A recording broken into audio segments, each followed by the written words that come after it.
Hello, everybody. This is The Picture of Dorian Gray by Oscar Wilde. Chapter 2.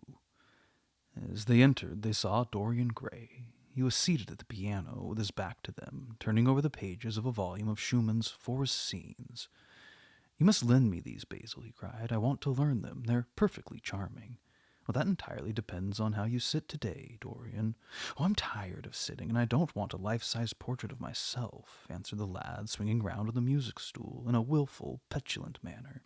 When he caught sight of Lord Henry, a faint blush colored his cheeks for a moment, and he started up. "I beg your pardon, Basil, but I didn't know you had anyone with you. This is Lord Henry Wotton, Dorian, an old Oxford friend of mine.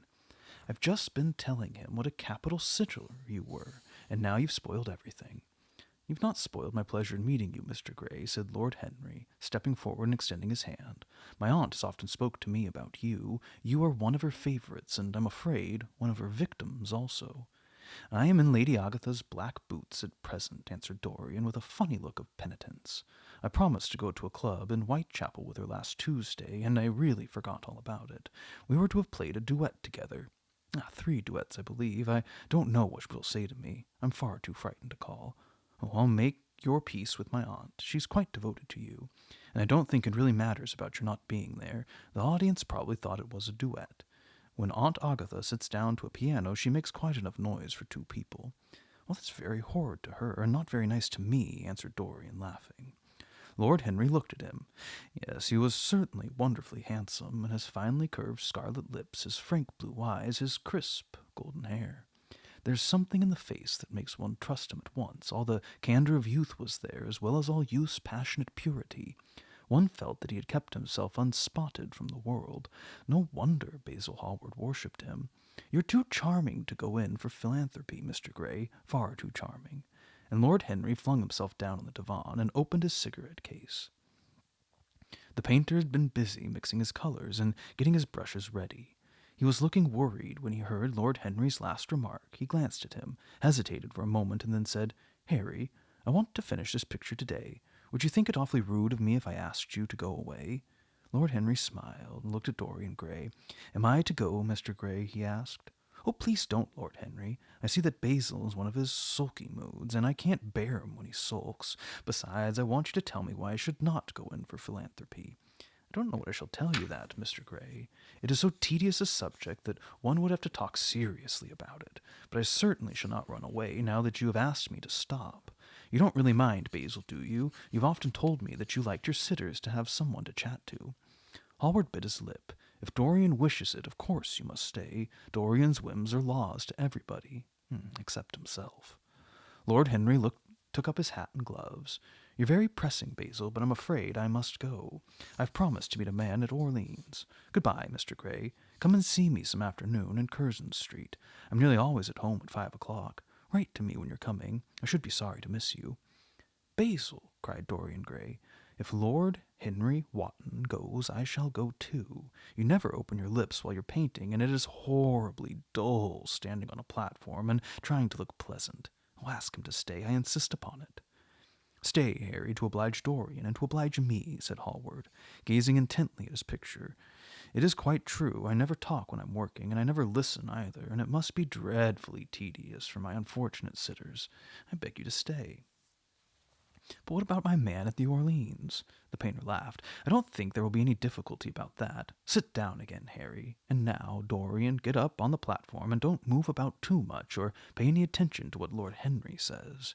He has a very bad influence over all his friends, with a single exception of himself." Dorian Gray stepped up on the dais with the air of a young Greek martyr, and made a little moue of discontent to Lord Henry, to whom he had rather taken a fancy. He was so unlike Basil, they made a delightful contrast. And he had such a beautiful voice. After a few moments he said to him, "Have you really a very bad influence, Lord Henry? As bad as Basil says? There's no such thing as a good influence, Mr. Gray. All influence is immoral. Immoral from a scientific point of view. Why? Because to influence a person is to give him one's own soul. He doesn't think his natural thoughts or burn with his natural passions. His virtues are not real to him. He sins, if there is such a thing as sin, are borrowed. He becomes an echo of someone else's music, an actor of a part that he had not written for himself. The aim of life is self-development, to realize one's nature perfectly. That is what each of us is here for. People are afraid of themselves nowadays. They've forgotten the highest of all duties, the duty that one owes to oneself.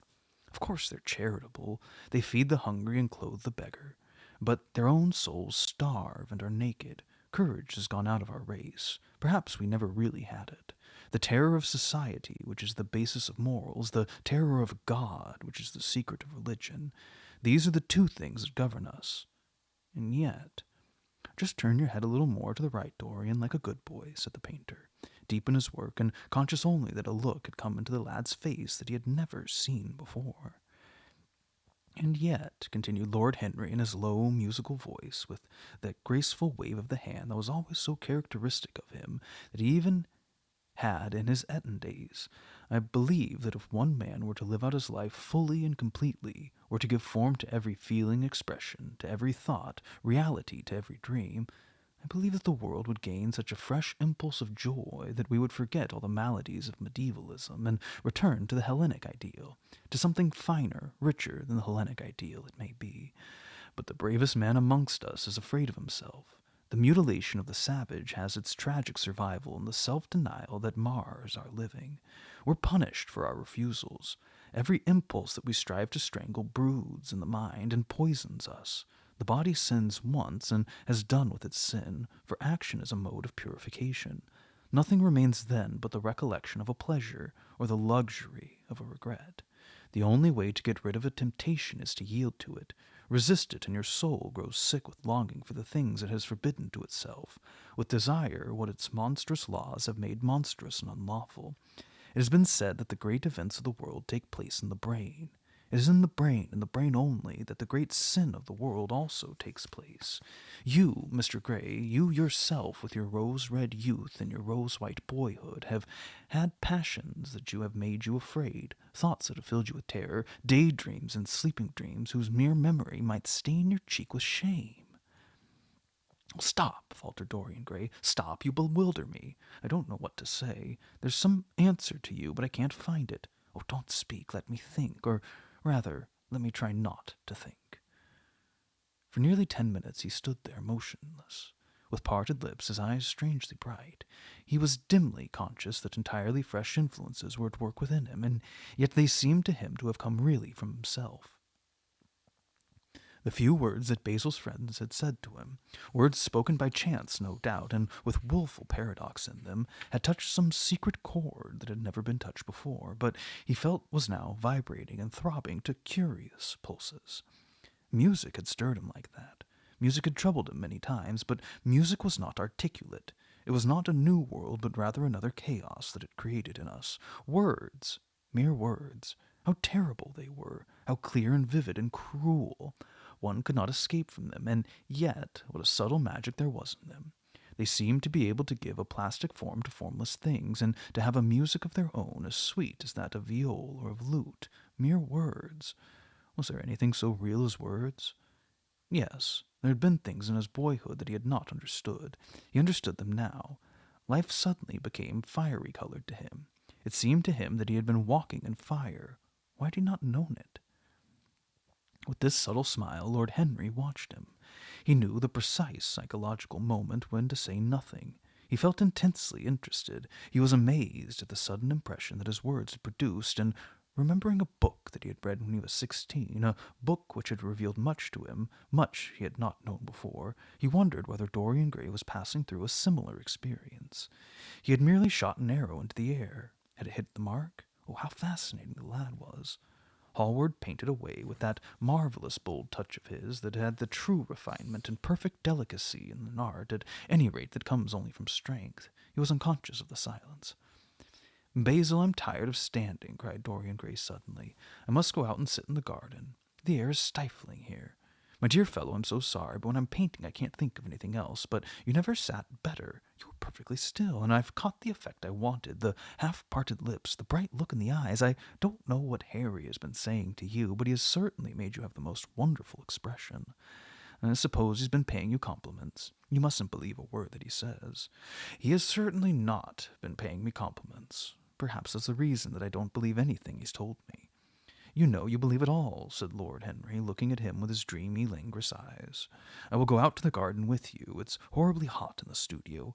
Basil, let us have something iced to drink, something with strawberries in it. Certainly, Harry. Just touch the bell, and when Parker comes, I will tell him that you want. I've got to work up this background, so I'll join you later on. Don't keep Dorian too long. I've never been in better form for painting than I am today. This is going to be my masterpiece. It's my masterpiece as it stands. Lord Henry went into the garden and found Dorian Gray burying his face in the great cool lilac blossoms, feverishly drinking in their perfume as if it had been wine. He came close to him and put his hand upon his shoulder. You were quite right to do that, he murmured. Nothing can cure the soul but the senses, just as nothing can cure the senses but the soul. The lad started and drew back. He was bareheaded, and the leaves had tossed their rebellious curls and tangled all the gilded threads. There was a look of fear in his eyes, such as people have when they are suddenly awakened. His finely chiseled nostrils quivered, and some hidden nerve shook the scarlet of his lips and left them trembling. Yes, continued Lord Henry, that's one of the great secrets of life, to cure the soul by means of the senses, and the senses by means of the soul. You are a wonderful creation. You know more than you think you know, just as you know less than you want to know. Dorian Gray frowned and turned his head away. He couldn't help liking the tall, graceful young man who was standing by him. His romantic, olive-covered face and worn expression interested him. There was something in his low, languid voice that was absolutely fascinating. His cool, white, flower-like hands even had a curious charm. They moved as he spoke like music and seemed to have a language of their own, but he felt afraid of him and ashamed of being afraid. Why had it been left for a stranger to reveal him to himself? He had known Basil Hallward for 3 months, but the sudden friendship between them had never altered him.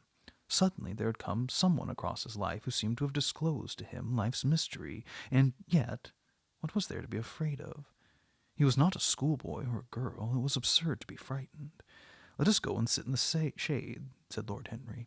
Parker's brought out the drinks, and if you stay any longer in this glare, you will be quite spoiled, as Basil will never paint you again. You really must not allow yourself to become sunburnt. Oh, it would be unbecoming. What can it matter? Cried Dorian Gray, laughing as he sat down on the seat at the end of the garden. It should matter everything to you, Mr. Gray. Why?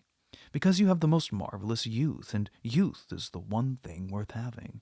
I don't feel that, Lord Henry. No, you don't feel it now. Some day, when you're old and wrinkled and ugly, when thought has seared your forehead with its lines, and passion branded your lips with its hideous fires, you will feel it, and you'll feel it terribly. Now, wherever you go, you charm the world. Will it always be so? You have a wonderfully beautiful face, Mr. Gray. Don't frown. You have. And beauty is a form of genius, is higher, indeed, than genius, as it needs no explanation. It's the great facts of the world, like sunlight or springtime, or the reflection in dark waters of the silver shell we call the moon. It cannot be questioned. It has its divine right of sovereignty. It makes princes of those who have it. You smile? When you've lost it, you won't smile. People say sometimes that beauty is only superficial, and that may be so, but at least it is not so superficial as thought is. To me, beauty is the wonder of wonders. It's only shallow people who do not judge by appearances. The true mystery of the world is the visible, not the invisible. Yes, Mr. Gray, the gods have been good to you, but what the gods give they quickly take away. You've only a few years in which to live, really, perfectly, and fully. When your youth goes, your beauty will go with it, and then you'll suddenly discover that there are no triumphs left for you, or have to content yourself with those mean triumphs that the memory of your past will make more bitter than defeats. Every month, as it wanes, brings you nearer to something dreadful. Time is jealous of you, and wars against your lilies and your roses.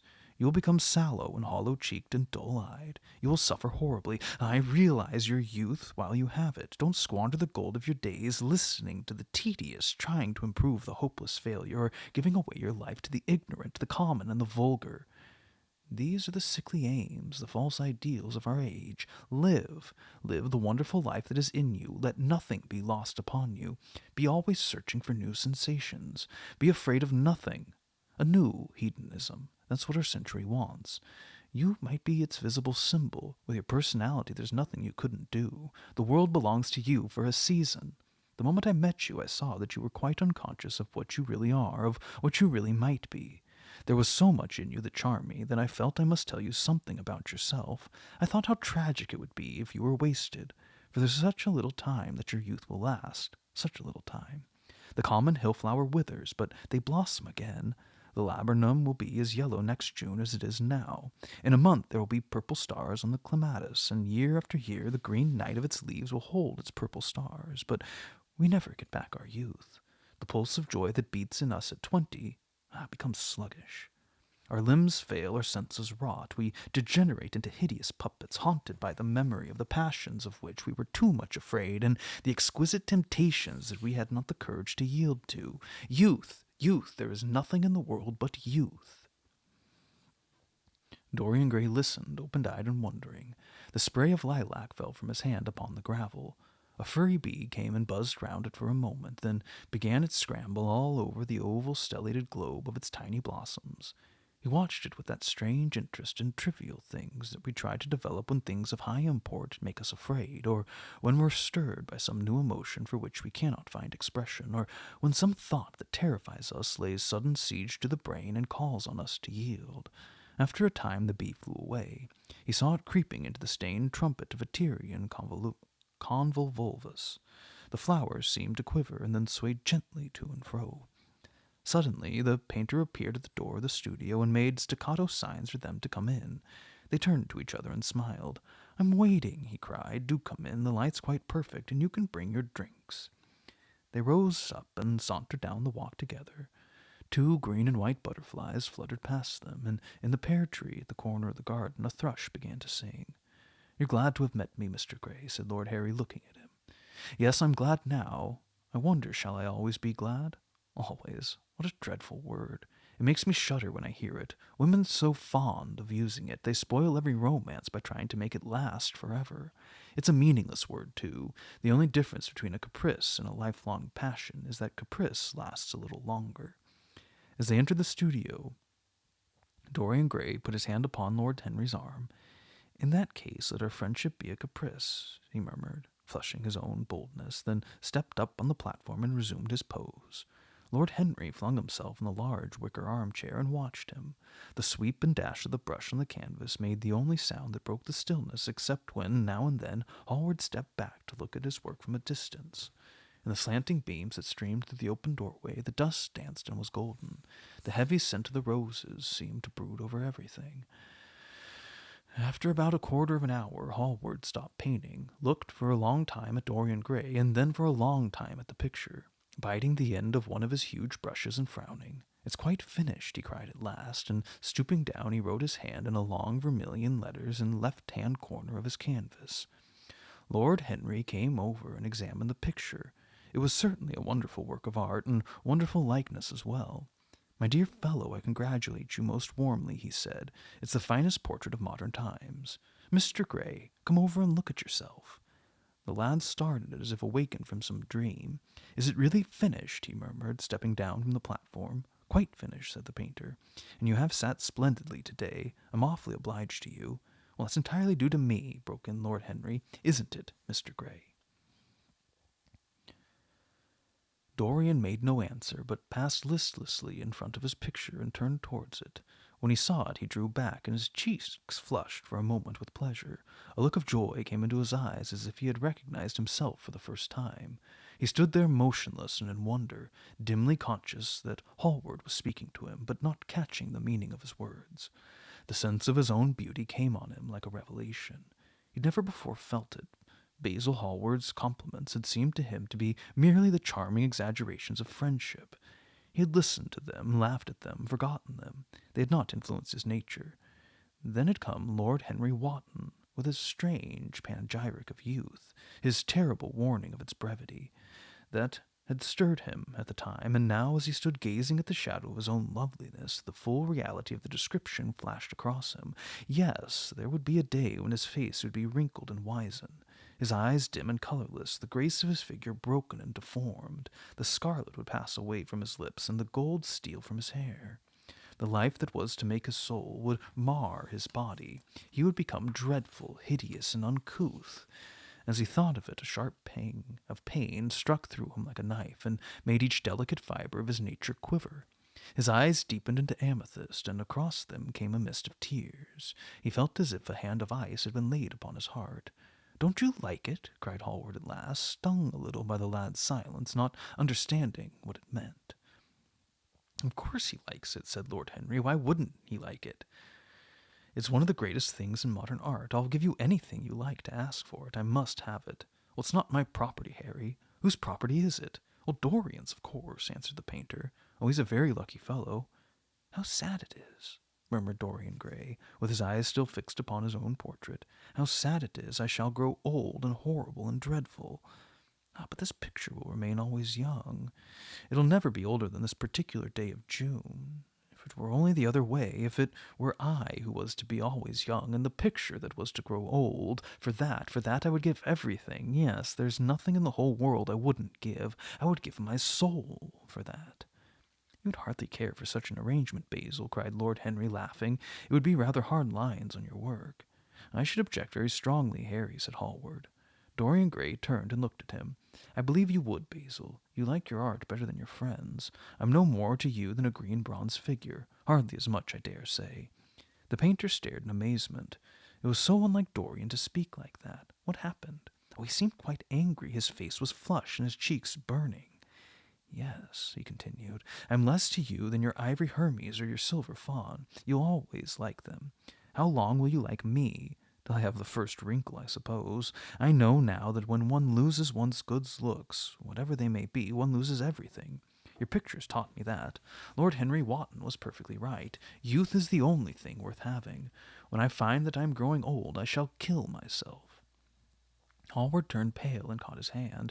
"Dorian, Dorian," he cried, "don't talk like that. I've never had such a friend as you, and I shall never have such another. You're not jealous of material things, are you? You who are finer than any of them?" "I am jealous of everything whose beauty does not die. I'm jealous of the portrait you've painted of me. Why should it keep what I must lose? Every moment that passes takes something from me and gives something to it. Oh, if it were the other way, if the picture could change, and I could always be what I am now, why did you paint it? It'll mock me some day, mock me horribly." The hot tears welled into his eyes. He tore his hands away, and flinging himself on the divan, he buried his face in the cushions as though he was praying. "This is your doing, Harry," said the painter bitterly. Lord Henry shrugged his shoulders. "It's the real Dorian Gray. That's all." "It is not. If it's not, then what have I to do with it? You should have gone away when I asked you," he murmured. "I stayed when you asked me," Lord Henry's answer. "Harry, I can't quarrel with my two best friends at once, but between you both you have made me hate the finest piece of work I've ever done, and I will destroy it. What is it but canvas and color? I will not let it come across our 3 lives and mar them." Dorian Gray lifted his golden head from the pillow, and with pallid face and tear-stained eyes looked at him as he walked over to the deal painting table that was set beneath the high curtained window. What was he doing there? His fingers were straying about among the litter of tin tubes and dry brushes, seeking for something. Yes, it was for the long palette knife with its thin blade of little steel. He had found it at last. He was going to rip up the canvas. With a stifled sob, the lad leapt from the couch, and, rushing over to Hallward, tore the knife out of his hand and flung it to the end of the studio. "Don't, Basil, don't," he cried. "It would be murder." "Well, I'm glad you appreciate my work at least, Dorian," said the painter coldly, when he had recovered from his surprise. "I never thought you would." "Appreciate it? I'm in love with it, Basil. It's part of myself. I feel that." "Well, as soon as you are dry, you shall be varnished and framed and sent home. Then you can do what you like with yourself." And he walked across the room and rang the bell for tea. "You'll have some tea, of course, Dorian. And so will you, Harry? Or do you object to such simple pleasures?" "I adore simple pleasures," said Lord Henry. "They are the last refuge of the complex, but I don't like scenes except on the stage. What absurd fellows you are, both of you! I wonder who it is to find man as the rational animal. It was the most premature definition ever given. Man is many things, but he is not rational. I'm glad he is not, after all, though I wish you chaps would not squabble over the picture. You had better much let me have it, Basil. This silly boy doesn't really want it, and I really do." "If you let anyone have it but me, Basil, I shall never forgive you," cried Dorian Gray, "and I don't allow people to call me a silly boy." You know the picture is yours, Dorian. I gave it to you before it existed. And you know you've been a little silly, Mr. Gray, and that you don't really object to being reminded that you are extremely young. I should have objected very strongly this morning, Lord Henry. This morning. You've lived since then. There came a knock at the door, and the butler entered with a laden tea tray and set it down upon a small Japanese table. There was a rattle of cups and saucers and the hissing of a fluted Georgian urn. The two globe-shaped china dishes were brought in by a page. Dorian Gray went over and poured out the tea. The two men sauntered languidly to the table and examined what was under the covers. "Let us go to the theatre tonight," said Lord Henry. "There's sure to be something on somewhere. I've promised to dine at White's, but it's only with an old friend, so I can send him a wire to say that I am ill, or that I'm prevented from coming in consequence of a subsequent engagement. I think it would be a rather nice excuse. It would have all the surprise of candor. It is such a bore putting on one's dress clothes," muttered Hallward, "and when one has them on, they're so horrid." "Yes," answered Lord Henry, dreamily, "the costume of the 19th century is detestable. It's so somber, so depressing. Sin is the only real color element left in modern life. You really must not say things like that before Dorian, Harry." "Before which Dorian? The one who is pouring out tea for us, or the one in the picture?" "Oh, before either." "I should like to come to the theatre with you, Lord Henry," said the lad. "Then you shall come, and you will come too, Basil, won't you?" "I can't, really. I would sooner not. I have a lot of work to do." "Well, then, you and I will go, Mr. Gray." "I should like that awfully." The painter bit his lip and walked over, cup in hand, to the picture. "I shall stay with the real Dorian," he said sadly. "Is it the real Dorian?" cried the original of the portrait, strolling across to him. "Am I really like that?" "Yes, you are just like that." "How wonderful, Basil. At least you are like it in appearance, but I'll never alter," sighed Hallward. "That is something." "What a fuss people make about fidelity!" exclaimed Lord Henry. "Why, even in love, it is purely a question of physiology. It has nothing to do with their own will. Young men want to be faithful and are not. Old men want to be faithless and cannot. That is all one can say." "Don't go to the theatre tonight, Dorian," said Hallward. "Stop and dine with me." "I can't, Basil." "Why?" "Because I've promised Lord Henry Wotton to go with him. He won't like you the better for keeping your promises. He always breaks his own. I beg you not to go." Dorian Gray laughed and shook his head. "I entreat you." The lad hesitated and looked over at Lord Henry, who was watching them from the tea-table with an amused smile. "I must go, Basil." "Very well," said Hallward, and went over and laid down his cup on the tray. "It's rather late, and as you have to dress, you had better lose no time. Good-bye, Harry. Good-bye, Dorian. Come and see me soon. Come tomorrow." "Certainly." "You won't forget?" "No, of course not," cried Dorian. "And, Harry." "Yes, Basil?" "Remember what I asked you when we were in the garden this morning?" "Oh, I've forgotten it." "I trust you." "I wish I could trust myself," said Lord Henry, laughing. "Come on, Mr. Gray. My hansom is outside, and I can drop you at your own place. Good-bye, Basil. It's been a most interesting afternoon." As the door closed behind them, the painter flung himself down on the sofa, and a look of pain came into his face.